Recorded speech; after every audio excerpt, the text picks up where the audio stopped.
Eto, sinko, jesi li to ti? Evo drva vam stižu iz Zeline, nemojte sad reći da niste naručili, reku, ma na čije ime. Dalje, bude li Štef došao s vami, pa neka Štef se s vami objasni. Ja kažem, gospodine, na čije ime idu drva?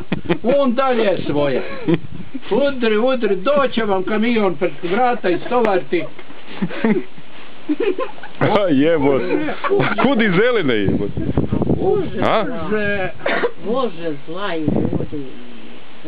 I to ne bi da se kru. Recite mi, reku, na čije ime? Nešto taj svoje pere. Nemojte reći, nemojte se zajebavati, Štef je dosta onako jak. Oj, evo trko ja mater, tebi Štef. Evo ja mater, tebi Štef. Sad će doći pa čiji se adrese nema, ništa, nek sam broj. Joj, Lara, odi mi po mobitel, samo tu mi je kod kamere. Nemam pojma koga je on. Zamisli kako je pijan. 5 puta ga pitam, pa recite na čije ime da drva dolaze. Ništa, on svoje. Aj ljude, zla u pečku mater. Ja mislim da te Đuro zove. Ma i ja isto. Da to obještava ovdje. O vraže. Oj, jebote. A kaj nećete sad reći da niste naručili?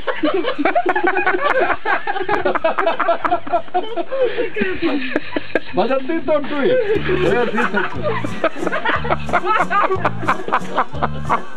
A bumam sad došao Štef je onako jaki, kaže. Pa ćete se vi s njim obračunati. O, vraže, jeba svoj mater. Ja nikako. Ne, ali ja hoću na čije ništa. Ne govori u li adresu. Ništa ja pitam na čije ime da dođu drva. Ko je naručio drva? Ne. On svoje. Jebala vam Bog mater, sad ćete reći da niste naručili.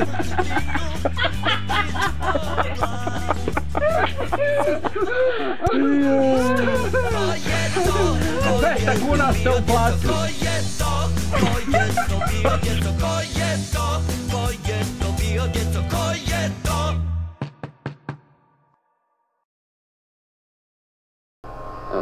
Koga vi trebate?